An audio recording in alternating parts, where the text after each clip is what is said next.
I remember one time where there was this huge water balloon fight and people who were driving by were getting thrown at. And my homegirl, she was in the passenger seat of a car and she just happened to have her window down. They drove by and she got hit in the face.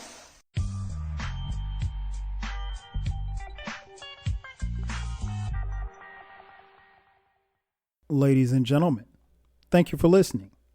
Thank you for downloading. And thank you for subscribing to the latest edition of the 12 Kyle podcast.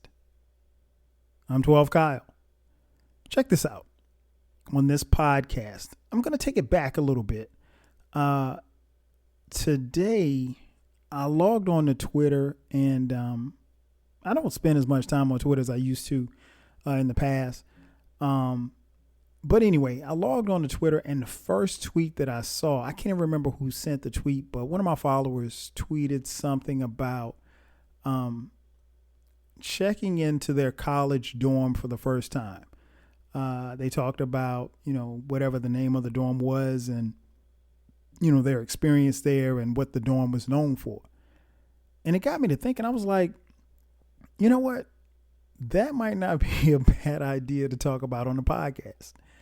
Now, if you've been following me or following the podcast, you know that I did a episode with my man Eclectic.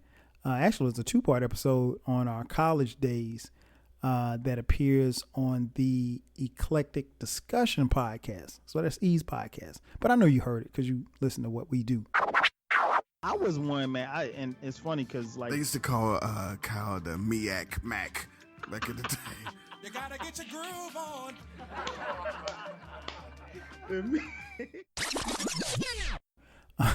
Nonetheless, on the podcast, I talked about, a little bit about the dorm that I lived in. But I just wanted to get on here and share a few stories and my experience with the dorm that I checked into as a freshman. It's a dorm that I lived in for 3 years. The dorm is called Bethea Hall. Bethea Hall on the campus of South Carolina State University. That's my alma mater. It's a historically black college located in Orangeburg, South Carolina. Now, when I checked into Bethea Hall, I did not know what I was getting into. The reason being is that, upon going to South Carolina State University, I hadn't seen the dorm. I didn't know what the dorm looked like. To be honest, I don't even think I went past that dorm because when I visited the campus my junior year in high school, and I came down for homecoming. Now, it doesn't matter where you are in the world. If you've been to a black college homecoming, the homecoming weekend's off the chain. So you're not really even, you can be on a campus and see so much but really don't see a lot. So I saw a lot and enough to make me want to go to South Carolina State University. But, the dorm, I didn't see the dorm, so I didn't know what it looked like. And so when I got to South Carolina State, of course, as many of you know, I played football in college. So when we came for football camp, we stayed in another dorm. We stayed in the quote unquote upperclassman dorm. It's a dorm called Mitchell Hall. Now, Mitchell was nice. It was spacious. It had carpet. Bethea Hall, a little different. It was, on the other side of campus. So, but I didn't know. So I did not know what my room was going to look like until I actually walked into the room. Bethea, I guess, if you're listening to this podcast, you see the picture on the cover art. That's a picture of Bethea Hall. Unfortunately, Bethea Hall is no longer there. It was demolished and renovated into some type of science building or something like that some years ago. So, all I have is a few pictures and memories. But if you look at the picture, on the cover art, that's what Bethea Hall looked like. if you saw the movie New Jack City and the part of the ghetto that they took over the apartment complex called the Carter, that's kind of how but they look like on a college campus. And it's and it's not that that's a representation of historically black colleges and universities. It's just that was just the dorm. It's an old dorm, but in spite of some of the things that I'm going to tell you about the dorm, I loved every minute of my time in that dorm. But yeah, on the outside, it was brick. It was, it was 3 stories. There was no elevator. So if you had a lot of stuff to move in, you were lugging your stuff up, 3 flights of stairs.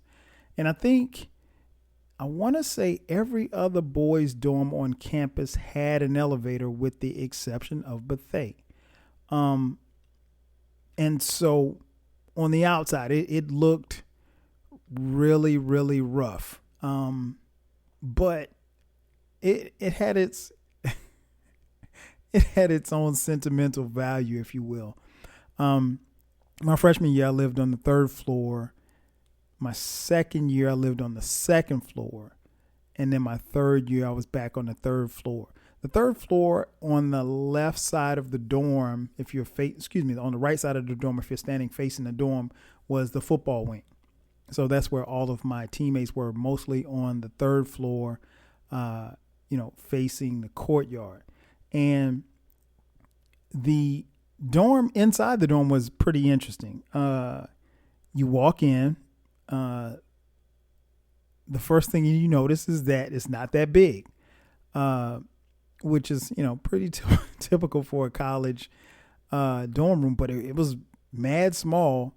And, you got room for a bed, you got room for a desk and a chair, and then you had your own closet. And then my roommate had a bed, a desk, and a chair, and his own closet as well.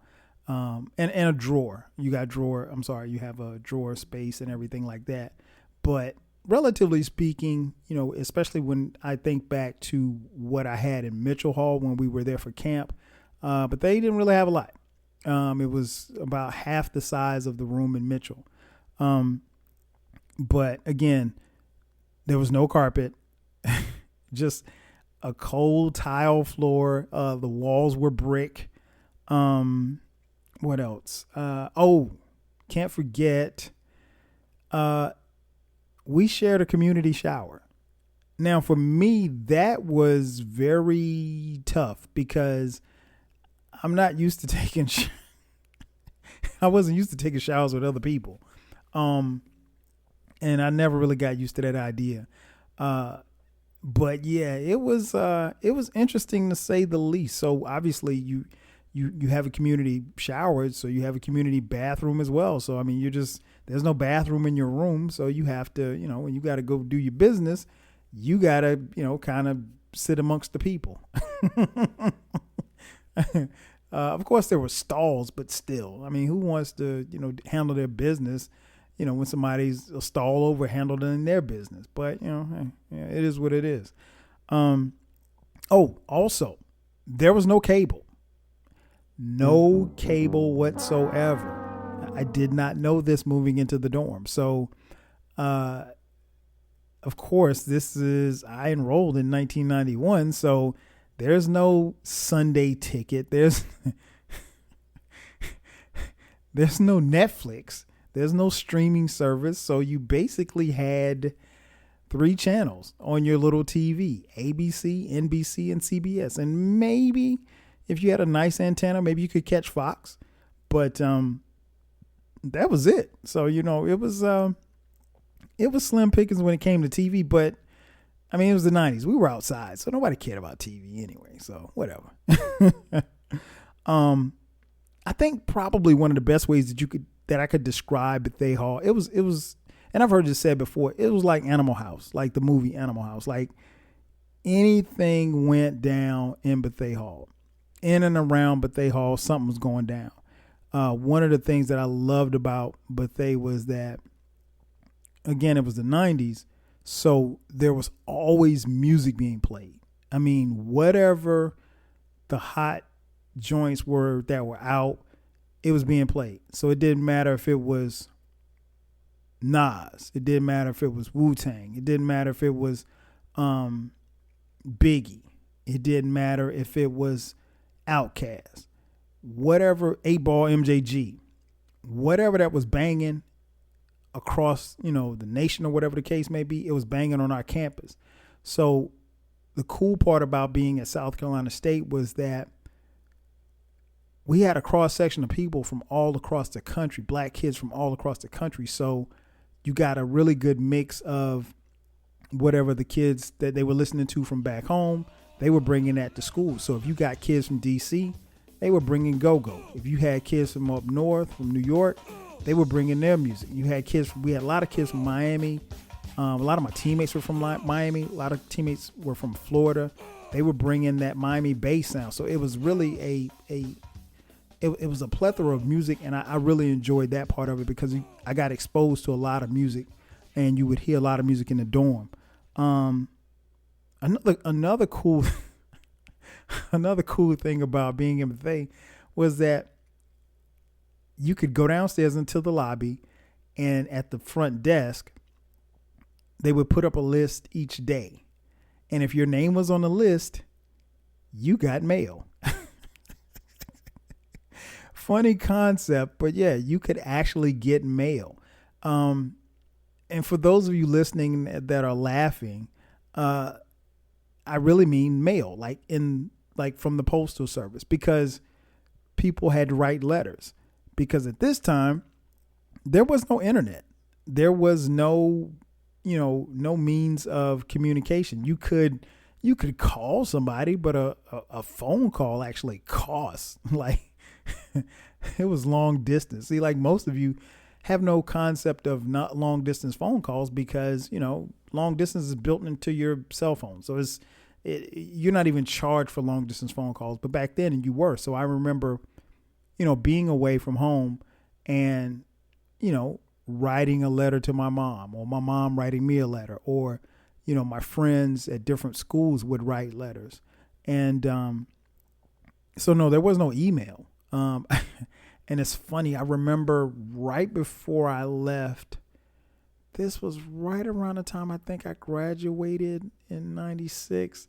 I remember my homegirl, she went to Duke, and one of my best friends, Jamel, she wrote me a letter, and she said, "Hey, here's my electronic mail address." And I was like, "Word?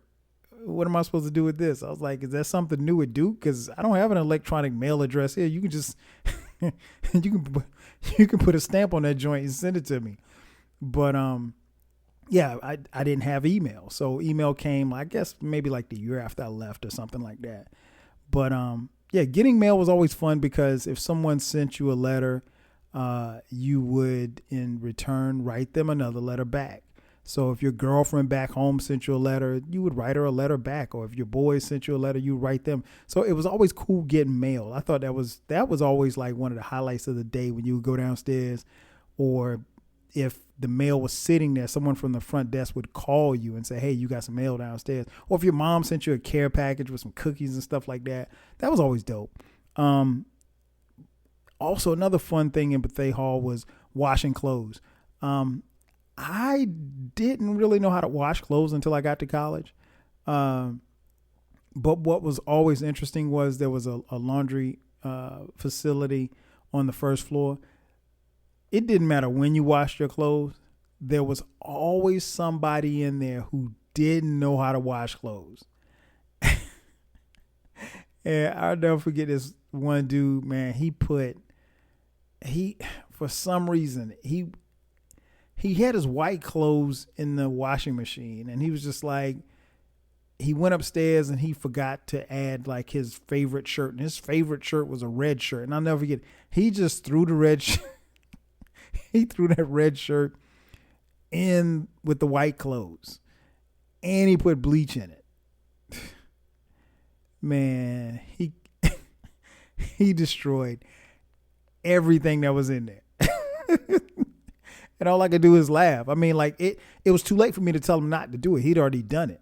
So washing clothes is always an adventure. But yeah, ultimately in Bethea Hall, man, it was some wild times. Let me just go ahead and get to the shits. It was wild. And when I say wild, I mean, it was really, really wild. We had some moments. I remember particularly like my third year there, cats was just wilding, man. I mean, like they were like, okay, let me give you an example.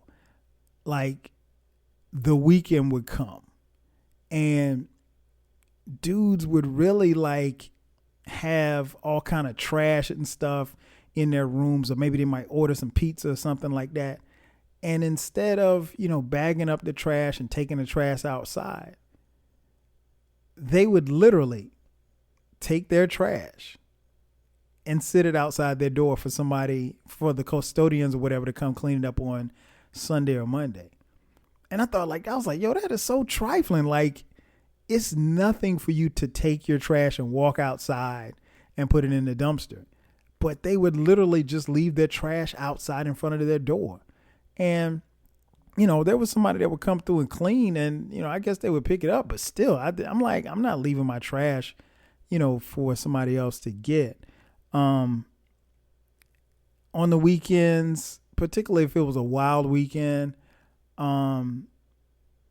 it was nothing to wake up Sunday morning and to see some of the lights in the hallway punched out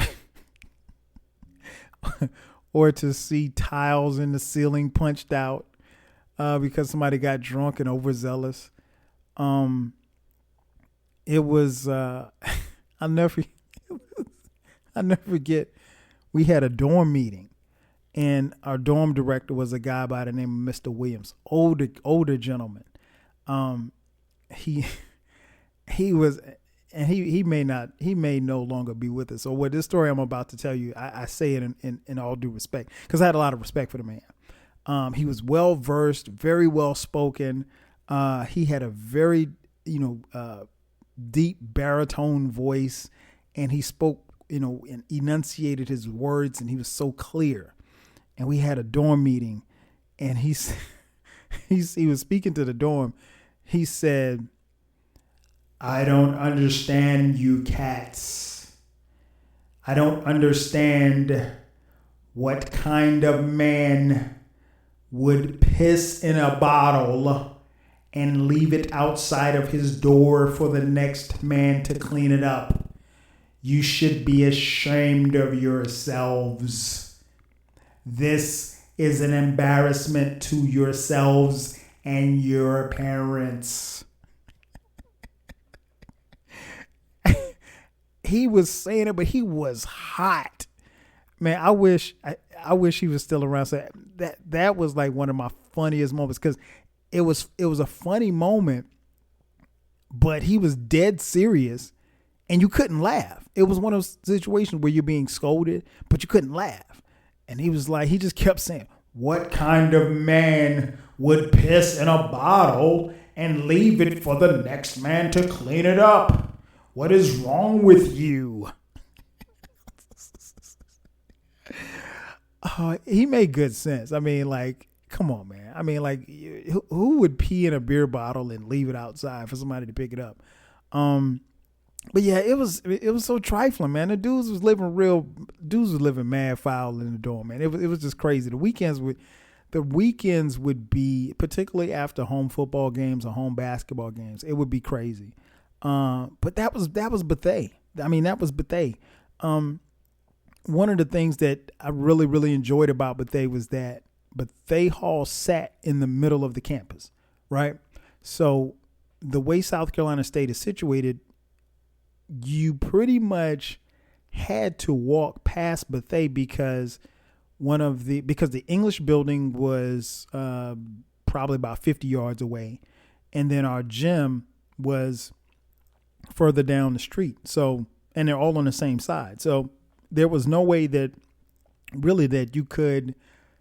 It really wasn't too many ways that you could get around without going or walking in front of Bethea. So there was always traffic. There was always cars out, riding past Bethea, there was always girls walking in front of Bethea. So, unlike some other dorms, that may have been kind of off or in the cut or whatever like that, you had to walk past Bethea. So, as a guy, especially a young guy, you wanted to make sure you were outside, because it was always going to be some pretty girls walking by. And I mean, at the time that I went to school, we probably had about 6,000 students, and the girls were like gorgeous. I mean, like, we didn't have not front and nothing. We didn't have a bunch of ugly girls. I'm gonna keep it a bean with y'all. And so, and the girls outnumbered the guys probably about, 20 to 1. So, your odds were pretty cool for you to, come up with a win or something like that. So nonetheless, if you stood outside in front of the dorm, you were going to meet somebody. It didn't matter what time of day, because girls were going to class and everybody's going to class. So if you just stood out there, the likelihood of you meeting somebody was pretty strong. That was one of the things that I loved about, where Bethea sat. Even though it was the ghetto, it was just, that's what it was. Now, keep in mind that we didn't have any visitation back then. Bethea was a boys' dorm, and girls were not allowed in the rooms. You could come visit in the lobby, but they couldn't come upstairs or come to your room. That being said, they got snuck in anyway. I mean, how else will you explain a girl or someone walking into a dorm in 85-degree weather with a hoodie on at 11:30? I mean, come on. Who are you fooling? We already know this. We already know what time it is. Come on now. So yeah, we used to sneak girls in. It was a lot of fun, and I think I remember this one girl. She used to be in the dorm so much. We used to call her Miss Bethea, because she literally took up residency in the dorm. It would be nothing for you to be, let's say, I don't know, it's 2 a.m. You walk into the bathroom to go, take a piss, and a girl walk right past you. She's on her way out or she's coming in. So that was a common occurrence. But no, we didn't have visitation, but we snuck them in anyway. And girls rarely got caught in the dorm. Rarely. I can't think of, in the 3 years that I was in Bethea, I don't remember any girls ever getting caught. And it's basically because we kind of had a G code with the fellas. Like, I mean, if a guy had a girl in the dorm, nobody's going to snitch on him. You know what I'm saying? You handle your business and keep it moving. So, everybody kind of looked out for each other in that aspect. But it was a madhouse. It was, another thing I loved about, Bethea was that it was always some video games going on. Always. You had music, and you always had somebody playing video games. For me, it was Madden. We used to have Madden tournaments in my room. This was when Madden was on Sega Genesis. So yeah, we would play Madden, and it got to a point where I had to tell Cass, like, look, I'll break out the video game on Friday. We can play it during the weekend. But I didn't want to play it during the week because dudes, you know how it is, dudes don't want to leave your room. They want to, if you let them, they play Madden all night. So it was always music being played. There was always Madden games going on. And it was always, some guys playing hearts, spades, or tonk. Those 3 card games. Hearts, spades, tonk. I played spades, but that was about it. So there was always something going on in the dorm. And last but not least, man, one of the things that I loved about Bethea was that I always had really good roommates. I mentioned on Eclectics podcast that my first roommate was one of my teammates, my man Bush. Bush, hands down, was probably the most sloppiest person you'd ever want to live with. I mean, this man literally had his entire wardrobe at the foot of his bed. He didn't put any of his clothes in the closet. He didn't put any of his clothes in the drawer. He literally had all of his clothes, clean and dirty, at the foot of his bed. And he slept in a bed without a fitted sheet. He just pulled some sheets and put them over himself, and he slept on a mattress that I'm sure was at least 10, 15, 20 years old. But he was a good roommate. He was messy, but he was a good roommate. We roomed for a semester, and then the second semester, my man Irv came. Irv was a great roommate. Irv and I actually, what was weird was Irv, I didn't know Irv was coming to South Carolina State. I know Irv since we were like 7 or 8, 9, something like that. Irv's first cousins lived across the street from me back home. And it just so happened that Irv left Hampton and transferred to South Carolina State. And I knew I was getting a new roommate. And I mean, and Irv would come down, like when we were growing up, he would come down to South Carolina for the summer. And so, we knew each other like that. And so we were cool. This is my man. And so I had no idea that I knew I was getting a new roommate, but I didn't know who it was going to be. And I remember coming back for a second semester, and I opened the door, and it's Irv. And I'm like, Irv, what are you doing here? He's like, man, what are you doing here? I was like, this is my room. He's like, man, we're roommates. And so that was really dope, having Irv as a roommate, somebody who I actually knew prior to coming to school, somebody, just strange occurrence, somebody that I knew from back home, really. Irv was there for us. He was at school for a semester, but it was dope having Irv as a roommate, because Irv, we listened to a lot of music. Irv would crack me up because Irv would have an 11 o'clock class that was literally across the street. And he would get up at 8 o'clock for an 11 o'clock class. And he moved so slow, and it took him forever to get dressed. And, Irv was a pretty boy. He had to iron his shirt like 30 minutes. Like, Irv literally would be rushing out of the door at 10:55. And he got up at 8 o'clock for an 11 o'clock class. He's better now. But back then, man, Irv was off the chain. And then the following year, I had a roommate by the name of Brian. We used to call him B. My man B, we were really good roommates. B was from Greenville. I really enjoyed having him as a roommate, man. We got to be really, really cool. And I used to room with him and my boy Travis, and we used to have a good time all the time. And then my third year in Bethea, my roommate was named Kurt. Me and Kurt were teammates. Kurt was a good roommate as well. So I had, other than Bush being sloppy, I had very, very clean roommates. And just, to be honest, everybody that was in Bethea pretty much got along. Like, you had your little cliques and stuff like that, but, we were all kind of like we kind of looked at it like we were all in the car together.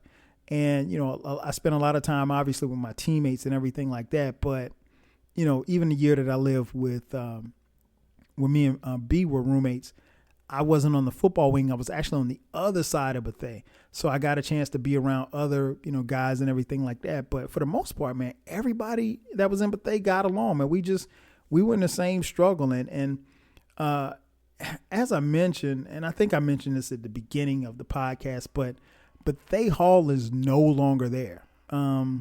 They tore it down, and it got renovated into some science building or something like that, in a parking lot or whatever. I don't know what it is now, but it's not the same. I mean, you go on campus and you see the building there, but it ain't Bethea. So it's like, it's a little sad to me, because like I can't even though my kids don't go to school there, if my son wanted to go to school there, like he can't even live in the dorm that I lived in and experience, the ghetto-ness that I experienced.